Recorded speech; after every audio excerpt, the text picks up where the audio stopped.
We'd like to thank Torah Anytime as well as Shul.com and Sharei Ezra for another part of the chapter of the third chapter of Ramhal, of Mesilat Yesharim, of Zehirut, of being vigilant. We discussed previously the idea of being mifakeach, being ma'ayen, what the difference between them. One is just a cursory glance, one is to go and pull away all external facades, and how a person is able to attack and understand when they have a bad midah, or the exact opposite. When I do a mitzvah masim tovim, why am I doing what I'm doing?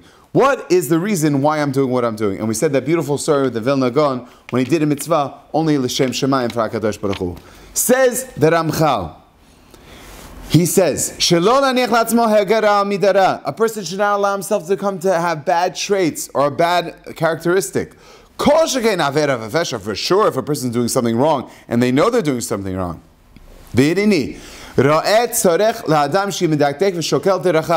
A person should be so careful and examine and evaluate all of what they're doing every single day. Take an accounting to what you're doing. That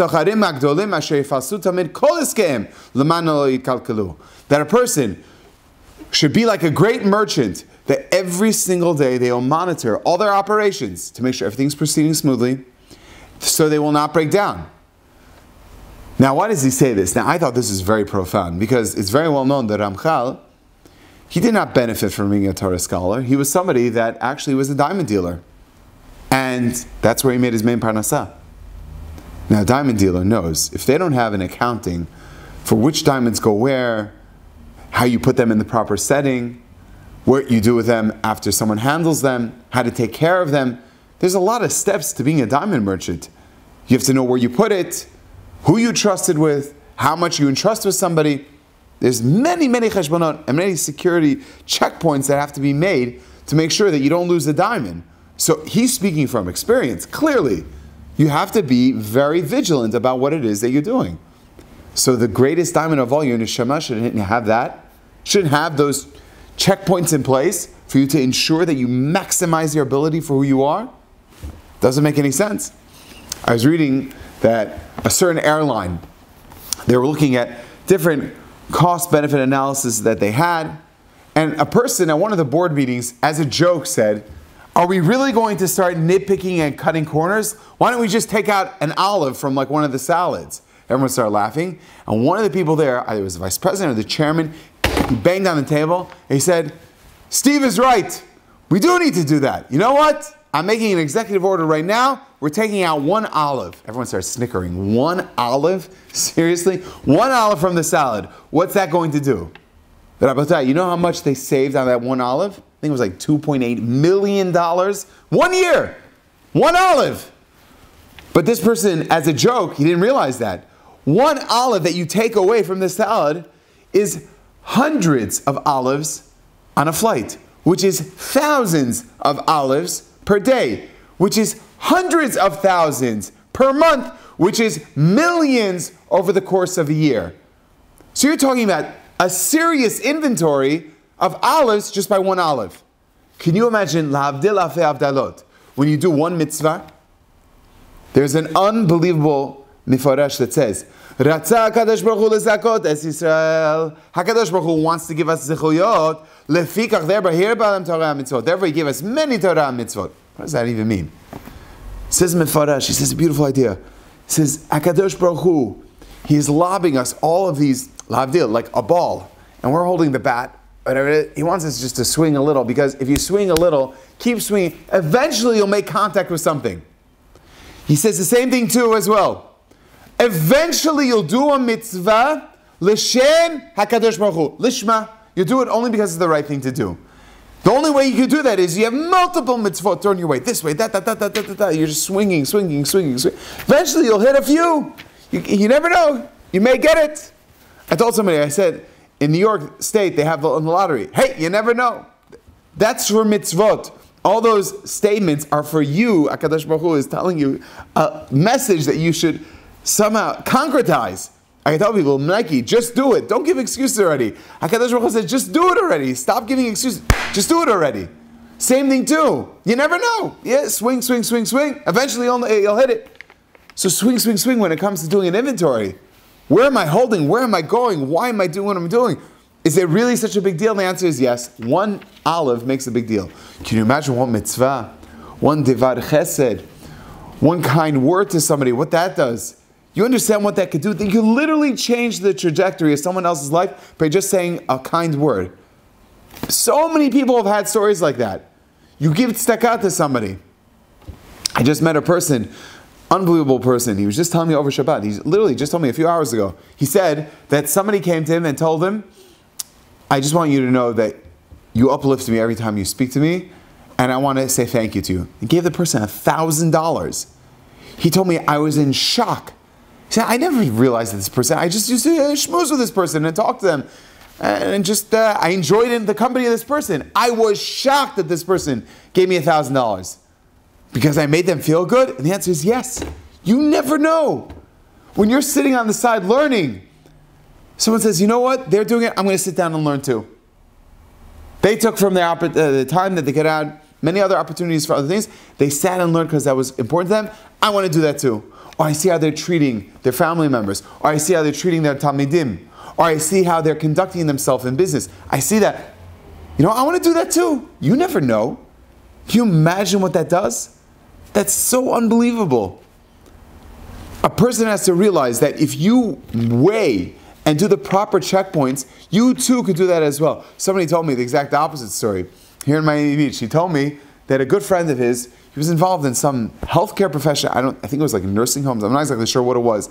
But some type of operations, day-to-day operations. And so my friend, he turned to the person who's doing the day-to-day operations and said, can I just see your profits and losses just to see what it is on a daily basis? So he says, as a joke, yeah, here, let me print it up for you. Prints it up, gives it to my friend. Friend looks it over, and he notices on the water bill, they had basically $156,000 that were being wasted on leaks from the pipes. How did he know that? Because he did a comp from one company to another. He saw the other company didn't have as high of a rate when it came to the water. He called up and found out that they both were getting from service from the same water company. Why was getting more? Turns out that this friend's friend had an older building and they haven't fixed their pipes in a long time. Older pipes, and they start to leak. So my friend came over to the nursing home administrator and told him, you have $156,000 that are literally going to the garbage by you not fixing these pipes. Fixing the pipes, it's going to cost you a little bit of an expense, but overall, expense for whatever you have to do to replace them is going to be much more of a minimal amount than the amount of the leakage that's taking place. He says, why don't you change your pipes? You know what he told my friend? I don't have time for this. You don't have time? So my friend told him, he said to them, he says, so you give me the $156,000 and I'll figure out a way. I'll get the pipes. Any residual profit that you get, I'll take that. But people, they don't make a cheshbon. How many leaks do we have that we're just wasting away? And I don't have time for that. Oh really, you don't have time for that, but for other things you do have time for. What does that mean? There's a very frightening midrash. Midrash tells us, Abba Chanan Bardala Omer, when the brothers confronted Yosef, and Yosef told them the words, Ani Yosef, Aod Avichai, v'lo yachol la'anot oto, ki nivalu mipanav. They couldn't answer him because they were so embarrassed, so ashamed of what he said. So ask the Bet HaLevi. Abba Chanan Bardala is saying from here, Oh, lanu miyom adin. Oh, lanu miyom hatochacha. Oh, woe is us when HaKadosh Baruch Hu will confront us. What? What does that have to do with? They're not dead. What's the comparison at all? Says the Beit HaLevi, such a powerful line. Yosef turns to his brothers and says, wait, excuse me, what did you just say? You just said that my father, that you're so worried about, because if Binyamin is not taken back, he's going to be in tremendous amount of pain, and his life is not a life worth living. You care about your father? You don't want to cause him pain? Ooh, Ani Yosef. Ha'od Avichai? By the way, I'm Yosef. Is my father still alive? Because the past 22 years of me being gone, did you ever once ask that question? Maybe our father's in pain? Suddenly now you're asking that? They could not answer. They were so humiliated. He literally turned it around on them. He says, you're so caring and compassionate about our father? Where were you 22 years ago? How come you didn't have that same feeling then? Where were you then? Now suddenly you have that? You're a hypocrite. Says Abba Kohen Badala, we all have excuses. Valid, good excuses. Like my grandmother used to say, legitimate excuses are the result of a successful failure. You failed. I don't care what excuse. You can have a very valid excuse, but you failed. And you have some type of ta'ana. You say, I have an excuse. I couldn't do it. You know I couldn't do it. She says, oh, okay, you're right. You couldn't do it. But what about that thing over there? Despite whatever handicap you had at that time or that moment, you did. So that you could and this you cannot. Can you please explain? I need a reconciliation between the two. Why is it one you could and one you can't? You just told me you can. If you can't, you can't. Oh, but this you could. But that you can't. A little bit of a hypocritical situation here. What's going on over here? You can't answer. Woe to us when it'll come to Yom Adin. Come to Yom HaTochacha. Because there's some glaring hypocritical things that we all suffer from. And that's why it's so imperative that person to be melamed zchut. You know, Rabbi Yitzchak Barditchev used to always say, every one of the midot ra'ot, the bad traits that we have, you could use to turn on the Yetzer Hara. Kas, for example, you get upset. You flip down the Yetzer Hara. Rigzu v'al tachato, get upset the Yetzer Hara, v'al tachato, you won't do an avera. You, Yetzer Hara, you're going to tell me? Or you become a Baal Gaiva, how? You're going to make me do such a low thing? You know who I am?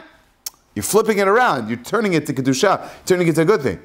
Says the Rabbi Yitzchak Barditchev, he says, all the other things that make sense, Kas, Gava, okay. He says, one second.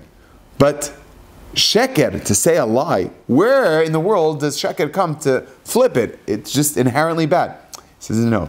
Sheker means you saw, experienced something, and then you lie to yourself. This is not what happened. It looks like the person did A, B, C, but it's not really A, B, C. It's X, Q, Z. It's not even alphabetical order, or it's 1, 5, 3. It's not in numerical, or it's not even numerical. It's numbers. It's not how you think it is. It's not at all what it perceives. It's totally, as they would say, fake news. What you're saying is total lie. It's not at all how you think it is. What do you mean? But I saw it. What are you talking about? It's so clear. The answer is no, it's not. Sheker, you sheker. It's not. It's a lie what you just saw. And a person has to understand, if they are able to do that and able to have that paradigm shift in their mind, they're able to switch that, how great they would be. And he says, "V'ikba itim v'sha'od lezeh." Have set times, have hours for this. Shelo yimishkalo arai. It should not be done haphazardly. Ela b'kfiyut gadol. Rather, it should be done with a tremendous amount of regularity. Ki ravat halodahu. Because if a person does this, the benefits are great. There's a company, an Israeli company actually. They probably took this Mesilat Yesharim. It's called Monday.com. I'm not even getting a promo from them, zero. You can't even put on the promo box, Sova, you'll get something for free, at least not yet. No kickback on this. I'm just saying this because it's a Jewish company. They literally have saved companies millions of dollars for being able to put together on a beautiful spreadsheets all these different things of how you see where there's different timetables and things where you can notice irregularities. Beautiful. That's an amazing thing. Kovea itim, you could set time that you could see where am I being most effective? Where am I being the most dominant time consumption possible? It's amazing. People have, Baruch Hashem, I don't have any of these gadgets, but I know people that have like these watches that they measure your steps. I remember I asked one time one person says, excuse me, do you mind? I just have to take a few more steps. I said, what are you saying? Oseh Shalom? Like, what are you talking about? I'm not talking to you. He said, no, I have to finish 150 steps. I have to get a few number of steps. A few number of steps? What are you talking about? I didn't know what the person was saying. He says, no, because you have to have a few number of sets, because if when you do that, you're able to, your weight, and you can manage, and your heart, and then he's giving me a whole cheshbon. I'm saying, oh my gosh, that's amazing. If that's on steps, can you imagine? Midot Tovot, Limud Torah, time management. I told you about the Pomodoro technique. Just take a Pomodoro. It's a beautiful technique that you have. Okay, 15 minutes I'll do. Boom. I'm going to do this. Then when the timer goes off, take a little bit of a break. For some people, it's very effective. There's light at the end of the tunnel. You're able to, and by the way, I just tell you from personal experience, you see how effective you are. What you could accomplish when you're running against the clock, it's amazing. Everyone loves a challenge. And you should do that too. Challenge yourself. See, what can I do within the next 12 minutes? Put the timer on for 12 minutes, and then go, and see what you could do. If you want to be even better, take some time beforehand and think, okay, I got to have da-da-da-da-da-da. Can I do it in 12 minutes? And if I have any residual things that I need to do, what else could I pull into there? You will shock yourself at how much you could do.